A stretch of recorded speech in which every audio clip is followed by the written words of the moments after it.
ny mofinaina isan'andro atolotry ny mpitandrina rakotina valina maoly.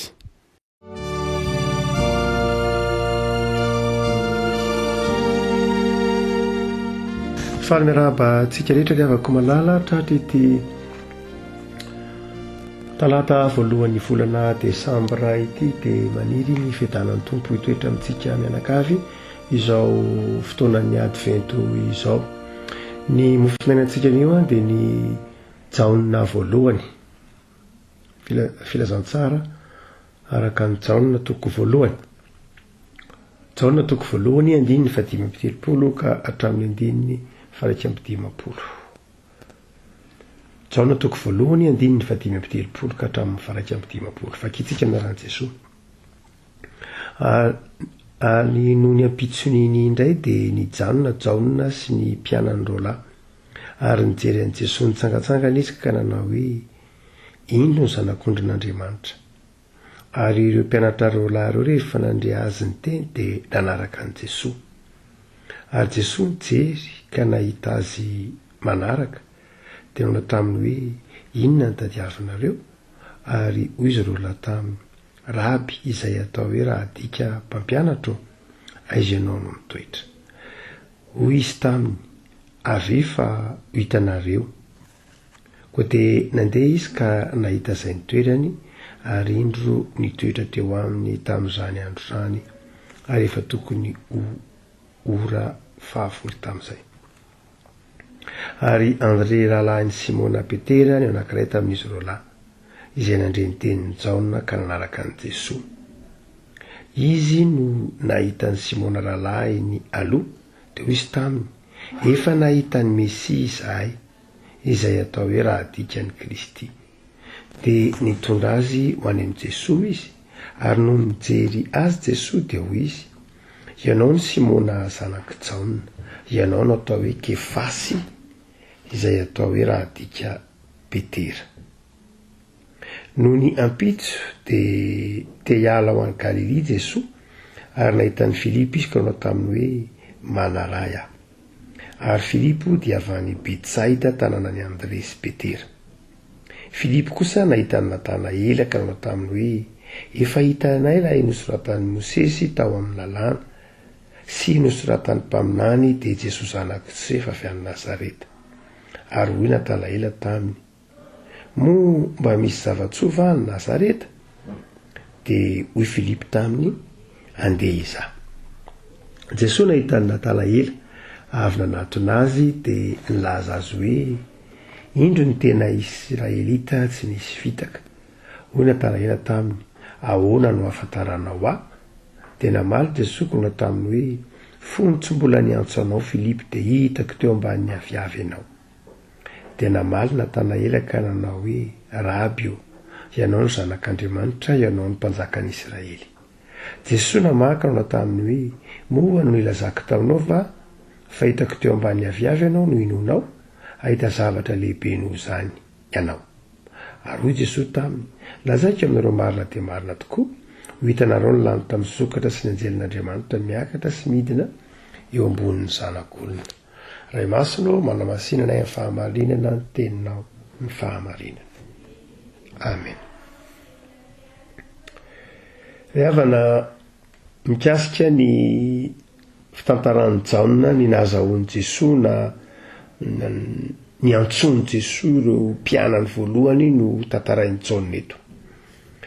Ny filazantsara sinoptika dia manana izay fomba filazany momba ny fiantsona ireo mpianary Jesosy na Matio na Marka na Luka dia samy manana izay tantarany momba ny antsona ireo apôstôly. Fa i jaona eto dia manana trangatsongaina manokana mihitsy momba ny nahatonga ny mpianatra ino an Jesosy na hoe nitsoiny Jesosy ho mpianatra ireo izay apôstôly. Ny 1:7 no hoentina mampaherenao. Ary hoy Natanaela taminy, momba misy zava-tsoa va avy any Nazareta? Dia hoy Filipo taminy, andeha izaho. Ary hoy Natanaela taminy, momba misy zava-tsoa va avy any Nazareta? Dia hoy Filipo taminy, andeha izaho. Dia hoy Filipo taminy, andeha izaho. samy manana ny toetra ny avy ny olona tsiraray avy ry havako, samy manana zay manaitra azy mandresy lahatra azy amin'ny fahamarinany zavatra anankiray zay inoly.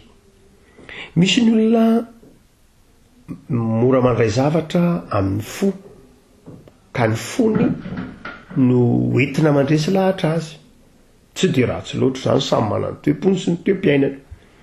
Misy ny olona amin'ny alalan'ny sainy no entina mandresy lahatra azy, tsy voatery ho tsara foana zany na ratsy koa. Misy amin'ny alalan'ny sain'ny olona no entina mandresy lahatra, zay le tenintsika manjakariva hoe lojika. Misy ny olona amin'ny alalan'ny fahatsapahany zavatra fotsiny amin'ny tenany, amin'izay niatra taminy. Misy ny olona amin'ny alalan'ny fijoroana vavolombelona no mandresy lahatra azy. Eto dia nisy tovolahy anankiray, Natanaela no anarany, dia i Filipo no nitaona azy. Filipo dia olona tsotra be mihitsy, fanina tamin'i Jesosy izy. Dia hoy Jesosy, avy manaraha. Tsotra be Filipo. Filipo nahitan'i Jesosy. Zay fandrenesany momba an'i Jesosy azo antoka fa tsy vaovao, satria Filipo dia avy ao amin'ny tanàna nisany André sy Petera ihany. André sy Petera zay voalaza eo ambony eo, na André sy Simona zay voalaza eo ambony eo, samy mpianatry Jaona mpanao batisa, zany hoe efa nomanina na mpiomanina ny amin'ny iavian'ny Mesia. Ary dia io ary lay izy roa lahy reo zany, Simona sy Petera sy André, dia azo antoka fa efa napahafantatra ny manodidina azy ny momba an'i Jesosy.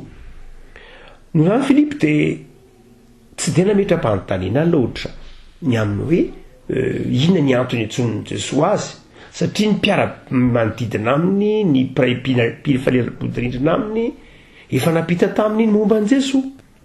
Tsy napetraka jaona ny atsipiriany hoe nanino ny Filipo ny tonga dia nanaiky, nanino ny Filipo no tsy de nisy teny lava, fa hoy fotsiny ihany Jesosy tamin'ny Filipo hoe andao anaraka, dia nanaraka Filipo.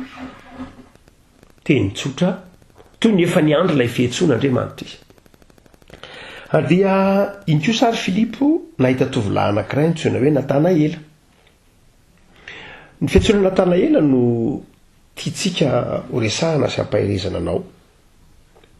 Dia hoy Natanaela tamin'ny Filipo, ngaba misy zava-tsoa a Nazareta. Filipo zany rehefa niresaka tamin'ny Natanaela dia nijoro vavolombelona ao anatin'ny fanekemponana fanaontsika isaky ny alahady moa zany teny Filipo tamin'ny Natanaela zany, teny efa hitanay ilay nisoratany Mosesy, hitanay nilay nisoratany mpaminany, hitanay fa Jesosy lay izy zanaky Josefa avy any Nazareta. Filipo no nijoro vavolombelona eo. Zay mahatonga antsika miteny manao hoe Filipo zany dia efa toy ny andro fotsiny ihany ny antson'i Jesosy, fa efa nahafantatra, efa nibeazina tamin'ny fahalalahany soratra masina, ny mpaminany sy ny soratra ao amin'ny testamenta taloha, dia efa niandro fotsiny Filipo. Ary dia Filipo no niteny tamin'ny Natanaela hoe hitanay le izy, hitanay Jesosy. Dia taitra Natanaela hoe ahoana? Hitanareo ahoana Jesosy? Jesosy dia zanaky Josefa, izay le Mesia. Dia tonga dia tsotra ny valiteny Natanaela, aiza koa misy zavatsoa avy any Nazareta. Toy ny milaza tamin'ny Filipo izy manao hoe dia zany lazainao zany ve dia mitombona, dia zany lazainao zany ve dia marina ara-tantara ve izany, marina ara-tsoatra masina ve zany, marina amin'ny lafin'ny pratika ve zany? Tsy marina ara-tantara, satria tsy misy mpaminany mivoaka avy any Nazareta. Tsy marina amin'ny soratra masina koa, satria tsy de nisy loatra olona ambony na olona nanakaja nivoaka tany Nazareta. Hafa ny tany hoe tany Hebrona, hafa ny hoe tany Jerosalema, tahaka izany. Fa tanàna kely tambanivohitra, tanàna tsy de manahoana loatra ny Nazareta. Dia hoy Natanaela manao hoe azonao antoka ve ny zavatra teneninao Filipo? Ahoana no ilazanao fa io olona avy any Nazareta io le Mesia? mbove mba misy zavatsoa ny nazareta tanàna mandraka izy zany nazareta zany asa raha eto Madagasikara de hoarina amin'ny tanàna aiza fa tanàna mantraka izy zany tanàna tsy mba misy olona ambony nge mivoaka am'izany tanàna tsy mba misy olona varam-pianarana nge mivoaka am'izany tanàna tsy misy olo manakaja nge mivoaka am'izany tanàna tsy mba misy olo kely ne mivoaka tam'izany natao anatin'ny tantara no zany misy zavatsoa be va mivoaka ny nazareta iny ny talazainao ry Filipo de hoe Filipo andeha iza na andao ary hofatarina andao ary hojerena andao andramana andao hojerentsika miaraka avy amin'ity tenin'ny Filipo ity no nahatonga an'ilay boky fianarana katekomena nampiasaitsika naritra ny taona maro talohan'ny tompoko sy Andriamanitro nosoratan'ny pasteur Bemanahaka hoe andeha iza maro amintsika olo zokiray aman-dreny manodidididina 7 taona ka hatrany amin'ny 80 taona no nampiasa ny boky hoe andeha iza boky izay nosoratan'ny pasteur Bemanahaka avy amin'ity teny Filipo tamin'ny Natanaely ity hoe andeha iza fa inona zany midika ilay teny andeha iza andao hofatarina andao horesahana andao fakafakay no zany de eto avako malala iro hevitra zay mandinitsika ty volana Desambra ty de ny hoe manaiky an Jesoa ho Mesia isika ary de inona ary no matetika vato misakana atsika tsy anaiky an Jesoa ho Mesia na inona no matetika vato misakana atsika tsy ino an Jesoa de io teny Natanaely io momba misy zavatsova amin'ny Nazareta raha miainga amin'ity sola reto ampiaratanantsika ity rehefa komanana de faravaratsiny ireto telo reto no matetika vato misakana ny olona tsy ampiasainy zao tontolo zao ahatonga antsika tsy ino an Jesoa ny voalohany indrindra de izao ny lojika maha olombelona ny lojika maha olombelona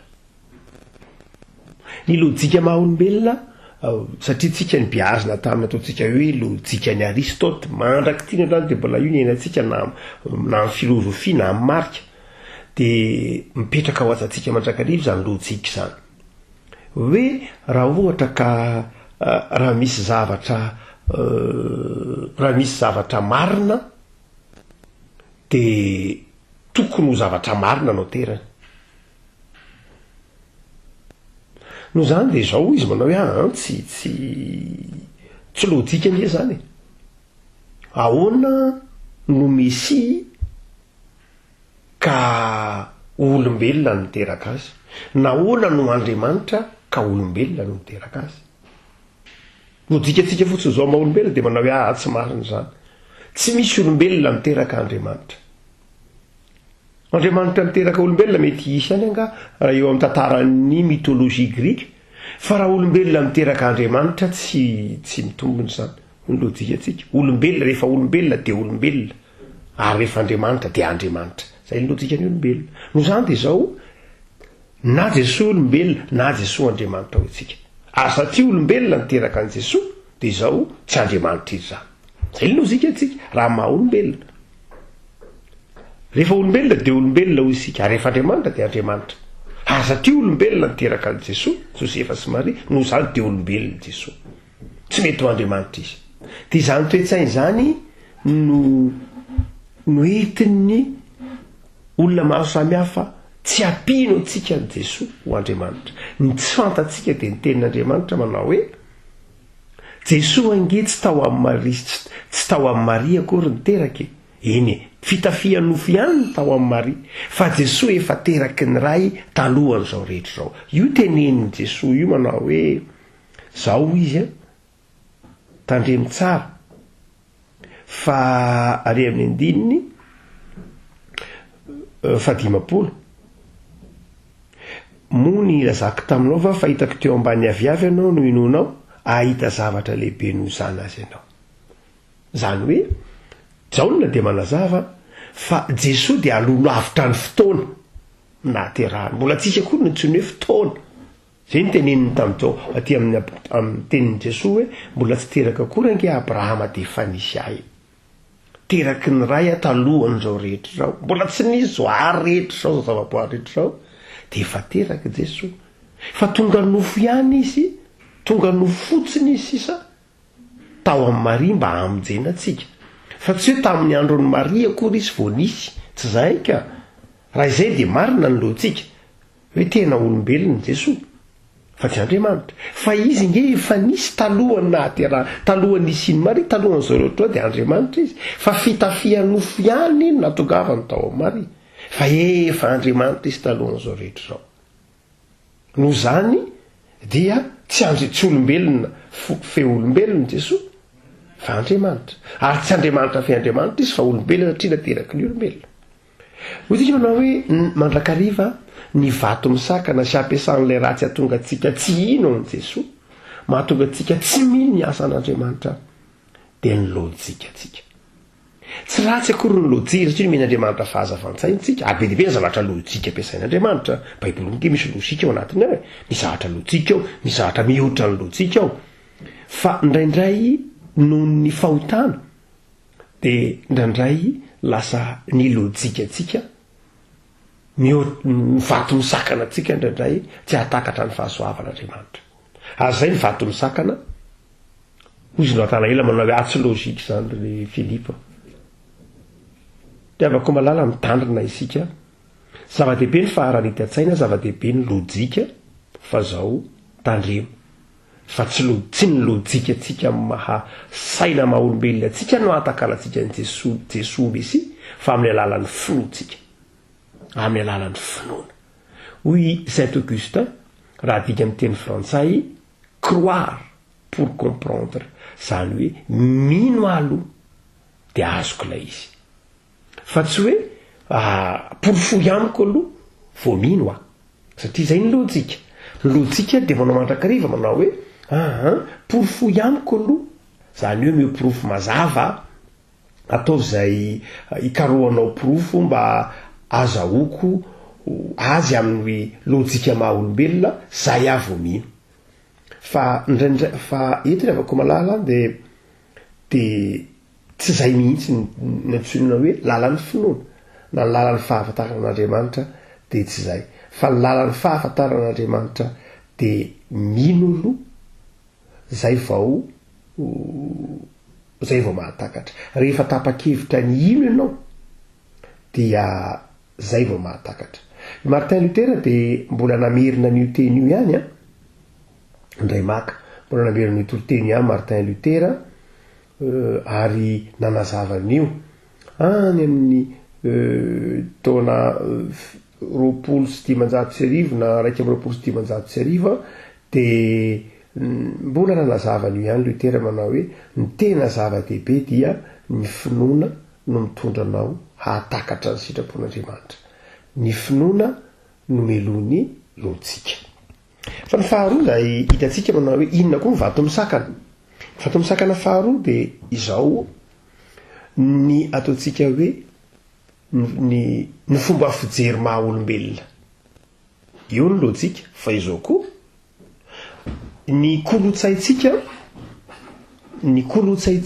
izay nanabeazana atsika de mibaiko ny fomba fijeritsika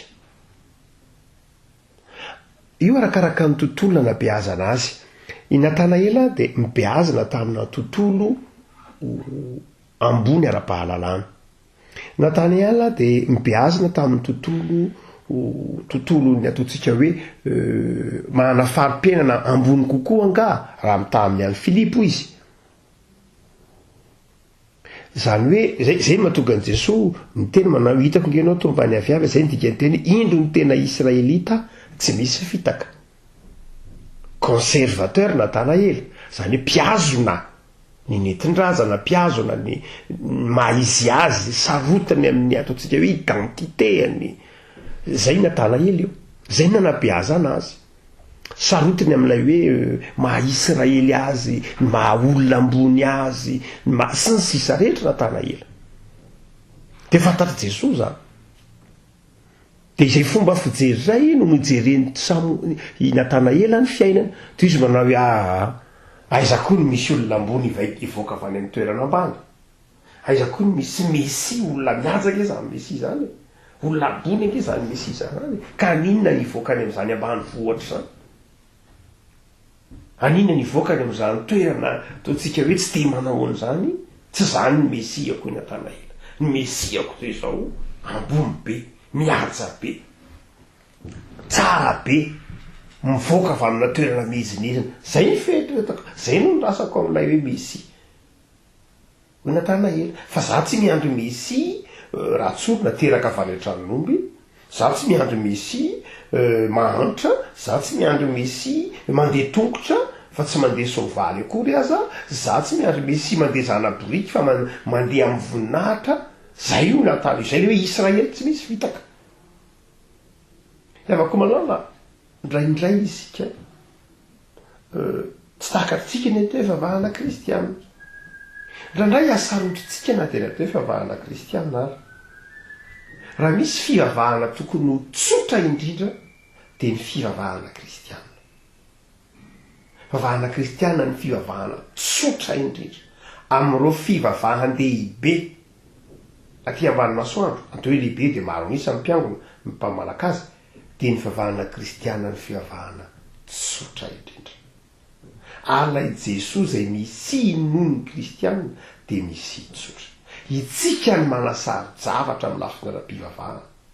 Isika ny mamoron-javatra maro samihafa noho ny saitsika sy ny fanabeazana ny raisitsika, dia isika ny mamoron-javatra sarotra ka mampanano sarotra ny efa natonan'Andriamanitra, mampanano sarotra ny fahatakarantsika n'Andriamanitra, fa Andriamanitra efa nanatsotra zavatra farak'izay tsotra. Itsika io manasarotra an'io e. Jesosy ngefa nanamora ny fivavahana, izy nge nefa nanatona antsika. Jereo tsara fa izy nanatona ny Natanaela, dia izy no nanazava tamin'ny Natanaela.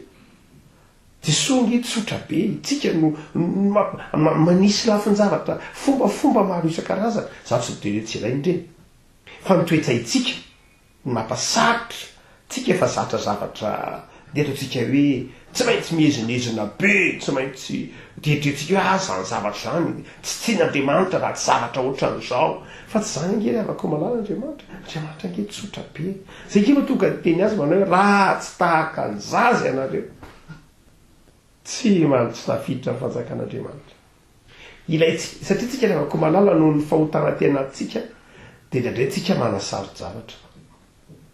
Ary io natonga ny Calvin nanazava nilay devise ny Calvin hoe prompt et sincère. Zany hoe sady aingana ny tsotra, ny mahitsy, tsy miolikolika, tsy mivilivily. Ary hitanao fa ny trano fiangonana protestanta dia tsotra, tsy mba misy rehetrarehitra. Ary na ny kristianina protestanta ary afaka malala, na ny kristianina rehetra mihitsy aza tokony mitsopy aina, tokony mitsopy te, tokony tsy olona komplike na olona manahirana na ny fifandraisana aminy ara, tsy tokony ho zany ny kristianina, fa tokony olona tsotra, tokony olona mazava fo, mazava saina. Zay ny tokony ho kristianina. Tsy olona mpiady voninahitra na mpiady laharana na olona moratohina sarotom-boninahitra, tsy ohatr' zany ny tokony kristianina. Fa zay ny teny ny tompona itsy tamin'ny Natanaela eto. Io nanabeazana Natanaela io tsy ratsy akory, fa lay fiheverana manao hoe tsy Andriamanitra hanosokajin'olona ohatr'izao ihany.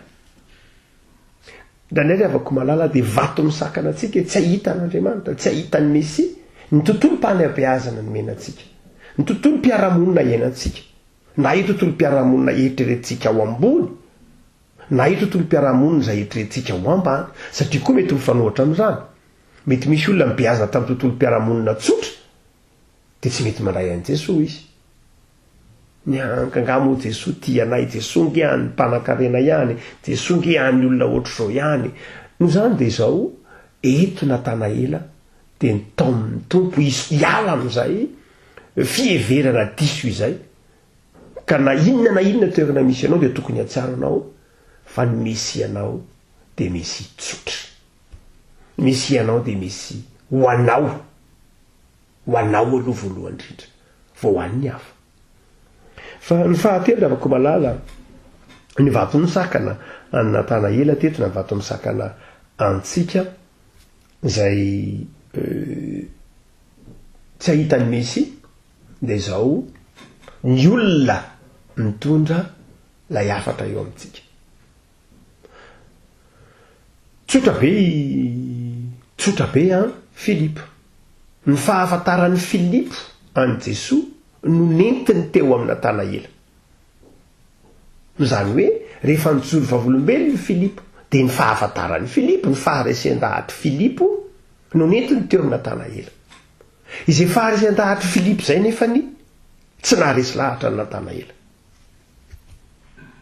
Ary matetika tsika rehavako malala rehefa mijoro vavolombelona dia terentsika ho ny faharesen-dahatry tsika ny faharesen-dahatry ny olona. Fa tsy voatery izay. Tsy voatery izay mihitsy. Ianao nyresy lahatra tamin'iny lafin-javatra iny, tsy diso ilay zavatra naharesy lahatra anao, tsy diso ange naharesy lahatra ny tenin'ny Filipo hoe tena zanak'i Josefy izy, tena Mesia izy. Fa izao rehefa nifantona tamin'ny Natanaela dia tsy nahajoro loatra, tsy naharesy lahatra Natanaela. Tsy nanazava intsony Filipo. Ndraindray rehefa malala ny tokony saintsika dia ny hoe samy manana ny fomba intsony ny tompo atsika isika. Misy no avany amin'ny ataontsika ohatra hoe misy olona tena olon'ny saina be mihitsy izy. Dia zay ny intsony ny tompo azy. Rehefa olon'ny saina be izy nantsony ny tompo ka mandresy lahatra olona izy dia izao ny fomba andresen'ny lahatra olona dia izao miainga amin'ny saina io ihany. Dia mety tsy azon'ny olona mihitsy ny fijono vavolombelona rehefa avy eo. Ohatra pratika kokoa, misy olona atao voatra hoe tena mpisotro toka be mihitsy ny fiainany. Tena izy zany isan'andro maraina sy hariva izy dia mamy foana. Ka ohatra anankiray. Zay no mety ho hitanao. Io olona rehefa avy eo nefany dia natson'ny tompo tonga kristianina. Rehefa natson'ny tompo tonga kristianina izy, afaka amin'ny fidorohana io satria fahasoavana ny tompo, afaka izy. Dia no afatra ho tenen'ny olona io dia izao.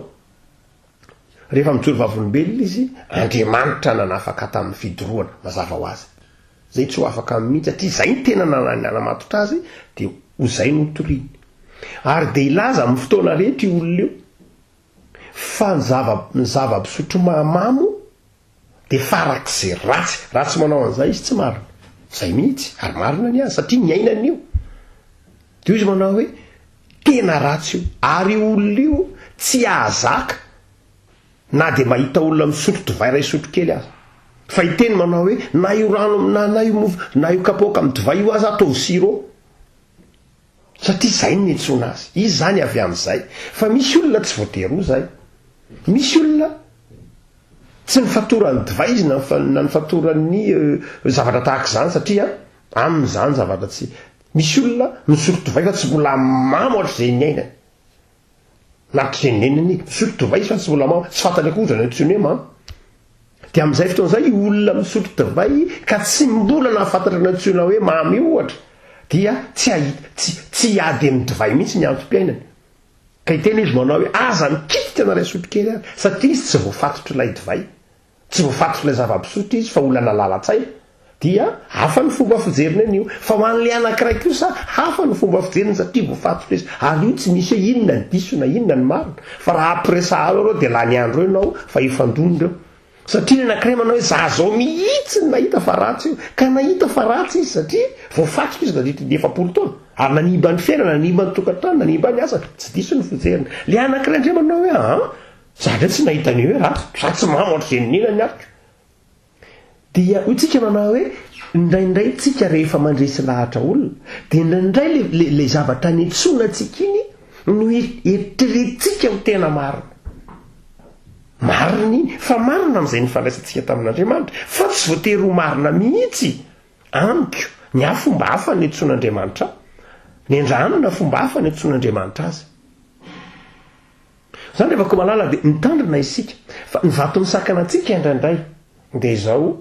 Indraindray ny hitantsika amin'ny fijoana vavolombelona dia izao ilay olona mijoro vavolombelona no hitantsika fa tsy Jesoa. Raha mipetraka amin'ny toerana Natanaela zany tsika dia izao rehefa malala. Ny hitantsika amin'ny Natanaela, ny hitantsika amin'ny Filipo dia izao tsy Jesoa fa ny entin'ny Filipo mandresy lahatra dia maivana amintsika. Dia hoy tsika rehefa miangona manao hoe ka ohatrany tsy azoko tsara koa le toriteny, tsy azoko tsara rehefa ampianarana, tsy azoko tsara iny koa ve mba hiteny amiko iny olona iny, hitako ara ny fiainany iny, iny ara niaraka ankizy tamiko teoko, iny ara ohatr'izao ny fiainany ko, ina koa azy zany. indraindray ravako malala tsy lay Jesosy no hitatsika fa lay fijona vavolombelona dia inona ry vaholana ry havana amin'ireo vato misakana rehetrareo dia ny vato misakana dia reseny Jesosy dia ny nataon'ny Filipo dia izao hoy izy ny amin'ny Natanaela voalohany Natanaela tsy adevitra lojika aminao fa tsy aresy anao raha lojika faharoa tsy afaka ndresy lahatra aminao satria mifanabeazana ao anatinao sy ny zahatra efa mibeazana anao tsy azoko mihitsy ary fahatelo dia izao izaho koa tsy hitanao ihany zafa-tsotra fa zao no izy andao andeha ndo izaho zany hoe ry havako malala ny fitaomana ny olona anatina an' Jesosy ny zava-dehibe misy fotoana tsy ny lojika tsy ny teny tsy ny inona ny zava-dehibe fa ny fitaomana azy ao amin'i Jesosy tao moa izy andao ranga ivavaka andao aloha anandrany andramo aloha ka izaho hoe tsy ana zava-be dehibe aminao fa ngamba tsy mahafaty anao no manandra andao mba iangona andao mba mamaky baiboly andao izaho fa rehefa miona amin'i Jesosy kosa izy dia izao an Jesosy sisa an Jesosy sisa dia jereo tsara nresaka nanaovan'i Jesosy tamin'ny Natanaela fa nikeny Jesosy no maizy azy an'ny Natanaela ary fantatra Jesosy tsara ny fomba nandresy lahatra ny Natanaela dia niteny Natanaela hoe ianao ny zanak'Andriamanitra ianao ny mpanjakan'Israely liavako malala tandremary sao tsy Jesosy no hitanao fa niendry zavatra ivelany ary tao amin'ny namanao hanatona an' Jesosy tao amin'ny namanao resy lahatra fa Jesosy lay Mesiatsika Jesosy lay mpamonjy Jesosy lay zanak'Andriamanitra izay nanaisitra ny fahotany zao tontolo zao nanaisitra ny fahotanao nanaisitra ny fahotantsika ary namerina antsika ho ao amin'Andriamanitra andeha izaho ivavakasika tompo misaotranao zahay noho ny fitiavanao sy ny famindramponao fa Andriamanitra velona ianao ka mamindra fo aminay ary mamela eloka anay misaotra Jesosy fa tsy amin'ny saina maha olombelona no atakarana anao fa amin'ny alalan'ny finoana ihany ary ianao no mandresy lahatra na ino fa Andriamanitra ianao tsy efa ny saina maha olombelona ny fanatonanao ary tsy misy mahay manatona anao raha tsy ianao ihany no efa miasa dia mivavak'izay Jesosy tazony ny finoana ianao amin'izao akatoky ny Krismasy zao dia tazony ny finoana ianao fa ianao lay Mesia ianao lay mpanjaka ianao lay mpamonjy dia ampitoerao ty anatinay ny finoana aza velanao ozongozon'ny lojika ny maha olombelona na ny fanabeazana tsy maro toerana na ny filozofia penin'izao tontolo zao ny finoanay fa ataovy maharitra amin'ny finoananao zahay hitoeranay ho zanaka endry ao aminao Andriamanitra misaotra Jesosy